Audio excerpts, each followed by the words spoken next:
Virtue is not typically associated with manliness.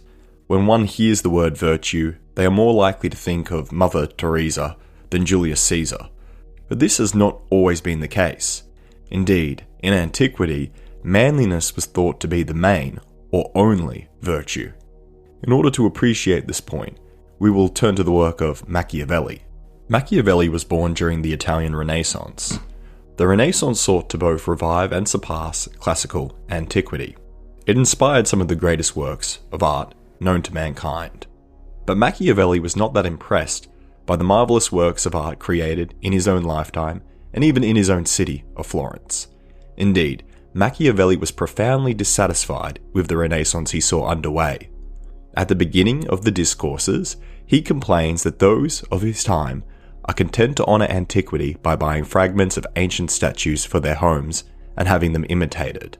They were imitating ancient art, rather than imitating ancient virtue. This begs the question, what is ancient virtue, and what does it have to do with manliness? Machiavelli did not use the English word virtue. Instead, he used the Italian word vertu. Vertu was an Italianization of the Latin word virtus, which means man. Vertu was associated with manly qualities, such as strength, vigour, boldness, and ingenuity. Machiavelli also associates it with ruthlessness and the willingness to do evil when necessary. Hence the quote in Nietzsche's book, The Antichrist. Virtue in the Renaissance sense. Vertu. Virtue free of moral acid. Machiavelli believed that virtu was the seabed of all great works and deeds. He argues that virtu can be found at the beginning of any state. Founders of states are usually men of great courage and brutality, but he associates the quality most closely with the ancient Romans. Virtu is strongly associated with bodily strength. Machiavelli felt that Christianity had bred weakness by focusing almost exclusively on the soul. The ancients, by contrast, had focused much more on the health and strength of the body. In other words, they had focused on virtu rather than virtue. To quote him, reflecting now as to whence it came that in ancient times the people were more devoted to liberty than in the present, I believe that it resulted from this, that men were stronger in those days, which I believe to be attributable to the difference of education, founded upon the difference of their religion and ours. For as our religion teaches us the truth and the true way of life, it causes us to attach less value to the honours and possessions of this world, whilst the pagans, esteeming those things as the highest good, were more energetic and ferocious in their actions. We may observe this also in most of their institutions, beginning with the magnificence of their sacrifices as compared with the humility of ours, which are gentle solemnities rather than magnificent ones, and have nothing of energy or ferocity in them, whilst in theirs there was no lack of pomp and show. Besides this, the pagan religion deified only men who had achieved great glory, such as commanders of armies and chiefs of republics, whilst ours glorifies more the humble and contemplative men than the men of action. Our religion, moreover, places the supreme happiness in humility, lowliness, and a contempt for worldly objects, whilst the other, on the contrary, places the supreme good in grandeur of soul, strength of body, and all such other qualities as render men formidable. And if our religion claims of us fortitude of soul, it is more to enable us to suffer than to achieve great deeds. These principles seem to me to have made men feeble, and caused them to become an easy prey to evil-minded men, who can control them more securely, seeing that the great body of men, for the sake of gaining paradise, are more disposed to endure injuries than to avenge them. Machiavelli claims that ancient manly virtu had largely been supplanted by effeminate Christian virtue. The virtu of Caesar had been replaced by the virtue of Mother Teresa. To quote him once again, "Of that ancient virtu no sign has remained with us." I'm not sure that this is true. Christianity produced many men of great brutality and courage. The Spanish conquistadors were exemplars of manly virtu. We find examples of manly virtu in popular culture as late as the 20th century. The frontiersman was glamorized and glorified in Hollywood films. But our culture no longer celebrates manliness. Instead, manliness is demonized, disprivileged, and deconstructed. This deconstruction process has been so successful that people find it increasingly difficult to define what a man actually is. Those who embrace gender neutrality say that manliness is simply a social construction, a set of learned behaviours. Those against gender neutrality point to scientific literature that contradicts this idea. They mention the fact that men, on average, have 8 to 10 times the amount of testosterone that women have. This video is titled Manly Virtue in Art, Life and Literature. It has tried to offer a definition of virtue that is at odds with our modern one. It will now try to define manliness. It will do this with reference to art and literature, rather than science. Though science plays an important role in explaining sex differences, it is unable to explain what manliness really is. This is because science deals with averages rather than anomalies. Men have, on average, 8 to 10 times the amount of testosterone that women have. But among men, we find pronounced differences in manliness. These differences are not dealt with by science. Science wants concepts that cover all instances of what appear to be man. But the defining qualities of man are those of the best men, rather than the average male. In other words, man is not defined by the average, but by the exception. The exceptional man is not the subject of science, but he is the subject of art, poetry, and literature. Art, poetry, and literature are not concerned with averages. They are concerned with exceptions. They are, in other words, concerned with men amongst men. I want to define manliness not as a biological characteristic, but as an ideal. Something to strive for, rather than something one is born with. This approach is at odds with much of what is written on the topic in our times. Today, manliness is explained in one of two ways. It is either something you are born with, or something you become through social conditioning. Those in favour of the gender-neutral society prefer the latter explanation. They think you become a man by playing with certain toys. I think this is wrong, and yet I agree with Puglia's statement that a woman simply is, but a man must become. Most males will never become men. The Greek word for courage was manliness. The average man lacks courage and therefore manliness. This video will look at the small group of men throughout history who have possessed manly virtue, the men amongst men who have been at the centre of European high culture. But before we look at examples of manly virtue in European high culture, I will try to provide a broad definition of what manliness is. Manliness is knowing how to be confident in situations where sufficient knowledge is not available. In chaotic times, the vast majority crumble, but manly men flourish. They welcome drama, war, and conflict. They are, in other words, prompted by chaos. This brings us to my definition of manliness. Manliness seeks order, but is prompted by chaos. In other words, manly men seek to control uncontrolled space. In order to do this, they must master other men and wild nature. Man seeks to control nature, and in so doing, bring about order. But once this order is established, the society's need for manliness diminishes. The manly man is, therefore, constantly creating the conditions for his own extinction. Manliness has a tragic quality. This video will deal with the tragic nature of manliness. It will also attempt to explain how manly virtue is cultivated and created. In other words, it will try to explain how one becomes a man. To summarize what has been said so far, manliness can be defined as the quality that creates order out of chaos. This definition might strike some as too broad, but I wanted a definition that captured a wide range of manly archetypes, not just the warrior. With that said, let us turn to our first example of manly virtue, which comes from Ernest Hemingway's novel The Old Man and the Sea. First published in 1952, the book is about man and nature. The old fisherman takes to the sea, a liminal space that is not controlled by any government. He fights, kills, and takes possession of a marlin. He does not rely on advanced technology to do this, but on his own cleverness and cunning. This sort of manliness does not depend on newly acquired power over nature. If anything, it is endangered by such power. Many manly archetypes, such as the fisherman, have been made largely obsolete by technology. This point is worth lingering on. Technology and science have an ambiguous relationship with manliness. Man's techniques enable him to establish order over chaos. They are his main weapon against Mother Nature. The scientist is prompted by the chaos of nature. He seeks to understand nature in order to control it. He is motivated by an unquenchable curiosity. He goes beyond the given and received. He recklessly charges into the unknown, seeking to master it. The manly scientist is perhaps best depicted in the works of Ayn Rand. Rand described herself as a male chauvinist, and all her novels promote manliness as an ideal and virtue. The manliness that Rand admired was that of the scientific entrepreneur, rather than the warrior nor fisherman. The man of great industriousness is at the centre of Rand's novels. Her magnum opus, Atlas Shrugged, is an epic in the tradition of the Iliad, Moby Dick, and the Lord of the Rings. But Atlas Shrugged does not dramatize great battles. Instead, it dramatizes the modern economy with its vast production and distribution networks. Her heroes are not dragon slayers.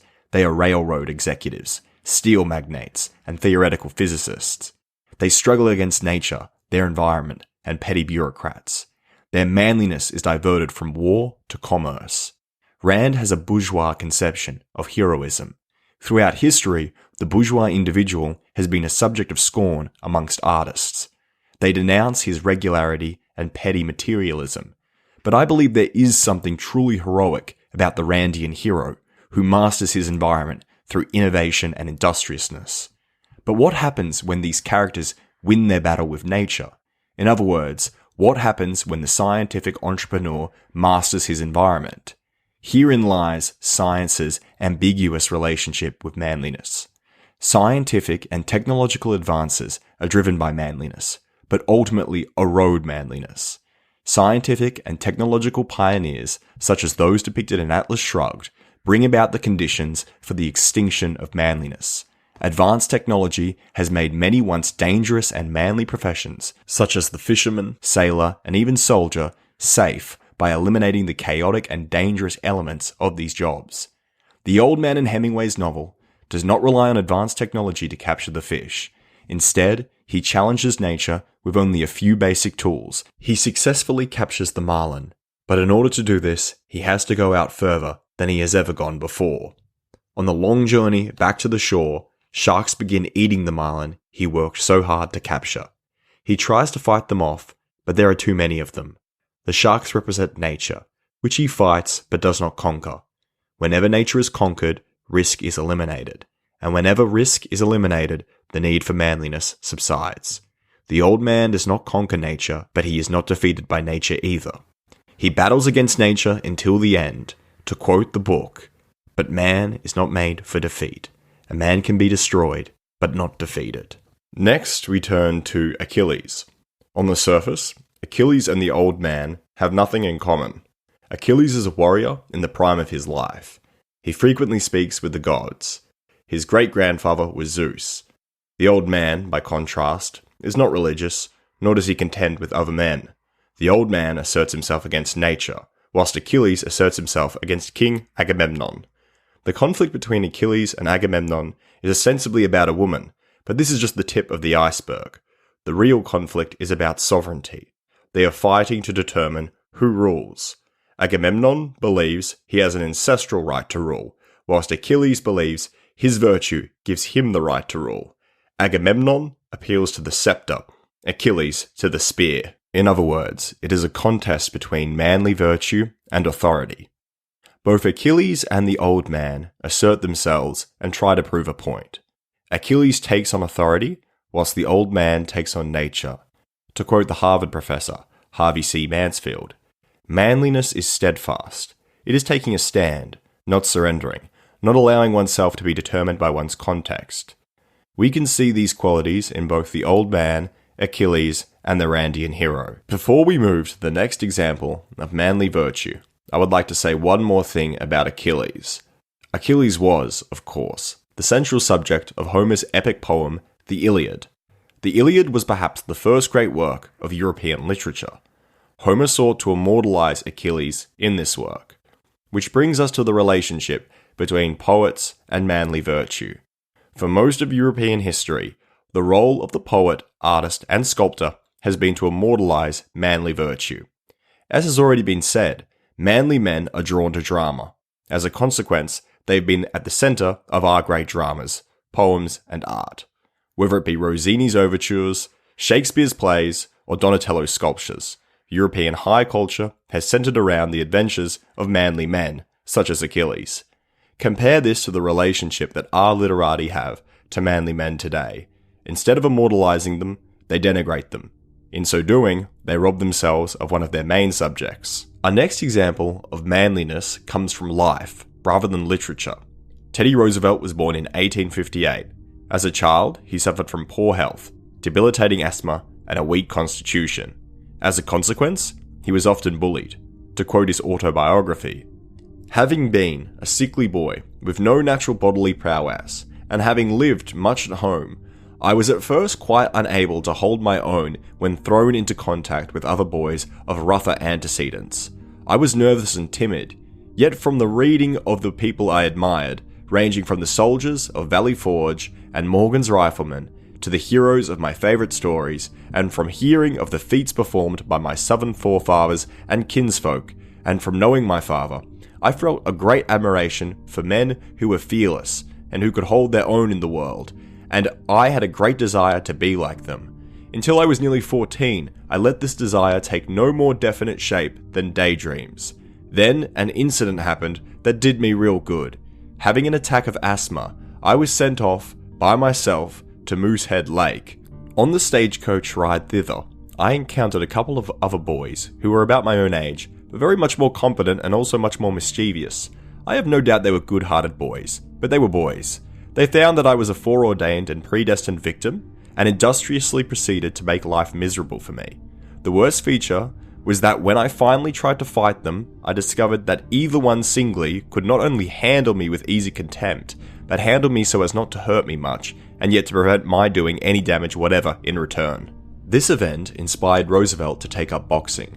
His father enthusiastically approved of this decision, believing his son could strengthen his mind by strengthening his body. This idea would stick with Roosevelt for the rest of his life. Indeed, it became a central tenet of his worldview. In addition to taking up boxing, he began wrestling, hiking, horseback riding, and shooting. The latter activity inspired him to leave New York and head west, where he hunted wild game and ran a ranch. He described his time in the Wild West as follows. It was still the Wild West in those days. The Far West. The west of the Indian and the buffalo hunter. The soldier and the cowpuncher. That land of the West has gone now. Gone with lost Atlantis. Gone to the Isle of Ghosts and of strange dead memories. It was a land of vast, silent spaces, of lonely rivers, and of plains where the wild game stared at the passing horseman. It was a land of scattered ranches, of herds of long-horned cattle, and of reckless riders who, unmoved, looked in the eyes of life or of death. In that land, we led a free and hardy life, with horse and with rifle. We worked under the scorching midsummer sun, when the wild plains shimmered and wavered in the heat, and we knew the freezing misery of riding night guard around the cattle in the late fall roundup. In the soft springtime, the stars were glorious in our eyes each night before we fell asleep, and in the winter, we rode through blinding blizzards when the driven snow dust burned our faces. There were monotonous days as we guided the trail cattle or the beef herds, hour after hour, at the slowest of walks, and minutes or hours teeming with excitement as we stopped stampedes or swam the herds across rivers treacherous with quicksands or brimmed with running ice. We knew toil and hardship and hunger and thirst, and we saw men die violent deaths as they worked among the horses and cattle or fought in evil feuds with one another. But we felt the beat of hardy life in our veins, and ours was the glory of work and the joy of living. Roosevelt's time in the Wild West, alongside his training in the arts of self-defense, transformed him from a sickly boy into a manly man. He embodied the manly virtues of the frontiersman who settled the Rocky Mountains and the Pacific Ocean. He embodied the same spirit of adventure, or at the very least tried to. Roosevelt's admiration for these adventurous frontiersmen was perhaps best expressed in his speech on manhood and statehood, given in 1898. To quote an excerpt from that speech, "There was scant room for the coward and the weakling in the ranks of the adventurous frontiersmen, the pioneer settlers who first broke up the wild prairie soil, who first hewed their way into the primeval forest, who guided their white-topped wagons across the endless leagues of Indian-haunted desolation and explored every remote mountain chain in the restless quest for metal wealth. Behind them came the men who completed the work they had roughly begun, who drove the great railroad systems over plain and desert and mountain pass, who built great populous cities, cities in which every art and science of civilization are carried to the highest point. Such is the record of which we are so proud. It is a record of men who greatly dared and greatly did, a record of wanderings wider and more dangerous than those of the Vikings, a record of endless feats of arms, of victory after victory in the ceaseless strife waged against wild man and wild nature. The winning of the West was the great epic feat in the history of our race. Roosevelt's speech celebrated his country's conquest of the American West. He did, however, have some reservations about this conquest. The rapid industrialization and urbanization of the American continent profoundly changed the American way of life. Prior to the Civil War, over 80% of Americans were farmers or self-employed businessmen. They owned the property they worked. They produced tangible goods, and they were not enmeshed in hierarchical systems of command and obedience. Instead, they owned their own businesses, took risks, and lived lives of hardy independence, where they tried to master nature. This began to change after the Civil War. From 1870 to 1910, the number of clerical workers, salespeople, government employees, technicians, and salaried professionals increased from 756,000 to 5.6 million. The dependency, sedentariness, and even security of these middle-class positions clashed with the ideals embodied by the frontiersmen, namely mastery, independence, self-reliance, competitiveness, creativity, and risk-taking.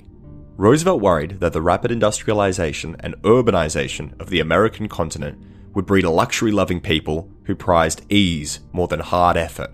He believed, in other words, that urban living posed a threat to manly virtue. The US was becoming over-civilized. The wildlife and landscape that he loved was becoming over-farmed, over-logged, over-hunted, and overpopulated. In a letter to the psychologist G. Stanley Hall, he wrote, "Over-sentimentality, over-softness, in fact, washiness and mushiness are the great dangers of this age and of this people. Unless we keep the barbarian virtues, gaining the civilized ones will be of little avail. I feel we cannot too strongly insist upon the need for the rough, manly virtues." Roosevelt turned to environmentalism in an attempt to promote the rough, manly virtues. After becoming president in 1901, Roosevelt used his authority to establish 150 national forests, 51 federal bird reserves, 4 national game preserves, 5 national parks, and 18 national monuments on over 230 million acres of public land. Roosevelt's environmentalism was very different to the environmentalism of our time. Today, environmentalists do their best to exclude human intervention in nature. Nature, for them, means what is non-human. Roosevelt, by contrast, wanted us to be shaped and sculpted by wild nature. He believed a strenuous life lived outdoors bred strength and courage. He spearheaded the conservation movement because he wanted to preserve the manly virtue of the frontier. Like the fisherman in Hemingway's novel, Roosevelt confronted wild nature. After a decade in the Wild West, he returned to New York. He was no longer a sickly boy. Instead, he was a man amongst men. He surged back into public life and rose from New York Police Commissioner in 1894 to Assistant Secretary of the Navy in 1897. When the US went to war with Spain over Cuba in 1898, he resigned from political office and led a cavalry unit of men from the Wild West, nicknamed the Rough Riders. He recorded the heroic exploits of the Rough Riders in a book by that name. This book made him a national celebrity and ultimately helped him become President of the United States, aged just 42. Achilles was born a man. Roosevelt became one through physical training. He learned the arts of self-defense and confronted wild nature whilst hiking and hunting. Through these confrontations, he transformed himself from a sickly boy into a warrior, like Achilles. The idea that one can transform themselves from a boy to a man through confrontations with wild nature is hardly unique to Teddy Roosevelt. Cultures throughout history have understood that manliness is prompted by wild nature. In many cultures, One transitions from boyhood to manhood by spending time alone in the wilderness.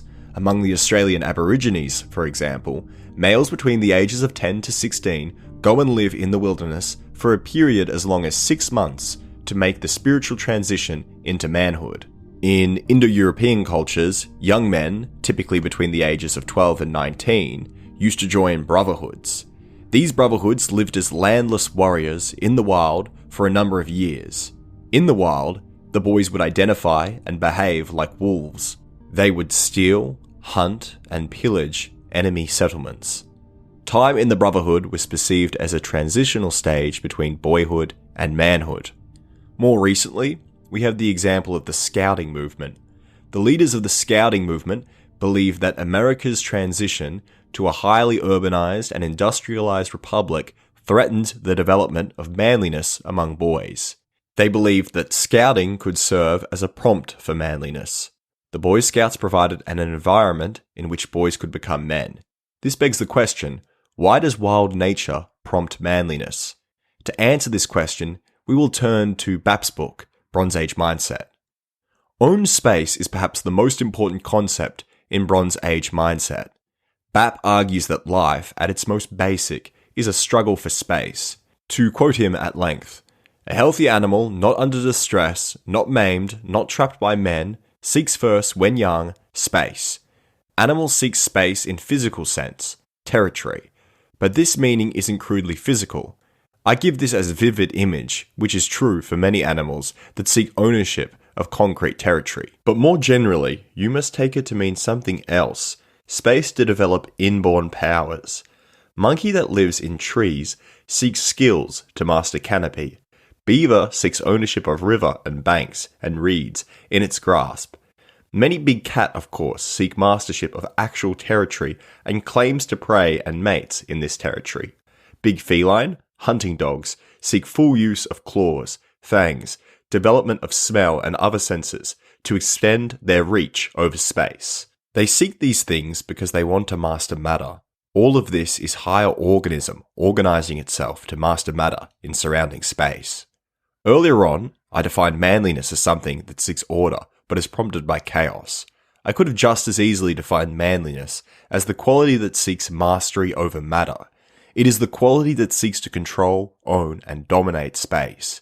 This is what the scientist, industrialist, and the warrior have in common. They all attempt to master matter and dominate space. But what happens to manly virtue when matter is already mastered?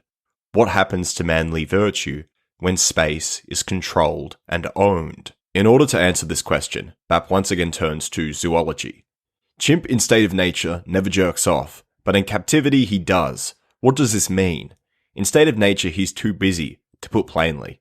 He is concerned with mastering space, solving problem of life, in and under trees, mastering what tools he can, mastering social relations in the jockeying for power and status. Deprived of this drive to development and self-increase, he devolves to pointless masturbation. In captivity, where he senses he is in owned space and therefore the futility of all of his efforts and all his actions. Manliness is not an end in itself, but a means to control, own, and dominate space.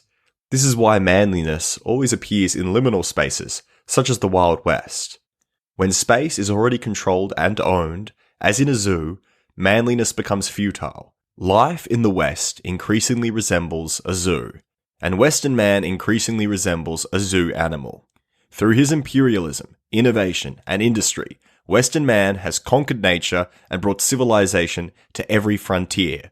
But whenever nature is conquered, risk is eliminated, and whenever risk is eliminated, the need for manliness subsides. Western man has ultimately conquered and domesticated himself. His barbarian virtues have faded, and he has become soft.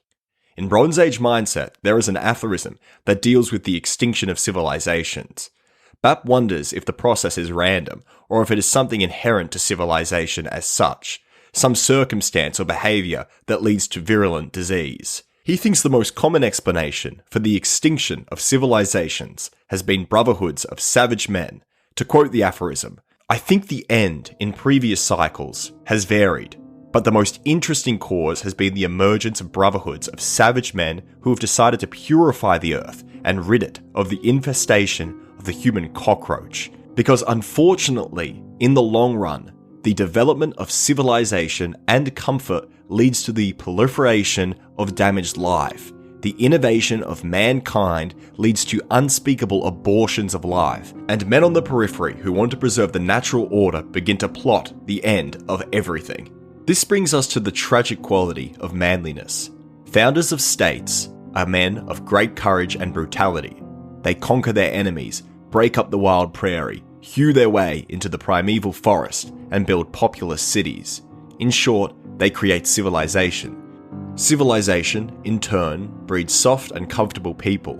There are, however, people outside of civilization, people who are still shaped and sculpted by wild nature, such as the Huns. Throughout history, these people have acted as Spenglerian shock troops. They kill an already dying civilization and found a new one, and so the cycle begins again. The same manly virtue that builds cities also destroys them. One is reminded of the quote from Heraclitus: "History is a child building a sandcastle by the sea, and that child is the whole majesty of man's power in the world." Reflecting on this quote, Nietzsche wrote, "Just as the child and the artist play, the eternally living fire plays, builds up and destroys, in innocence, and this game the Aeon plays with himself, transforming himself into water and earth. Like a child, he piles heaps of sand by the sea, piles up and demolishes. From time to time he recommences the game. A moment of satiety, then again desire seizes him, as desire compels the artist to create. Not wantonness, but the ever newly awakening impulse to play calls into life other worlds. The question is, does anyone in our age have the impulse to play? When will the game recommence?" Thanks for watching.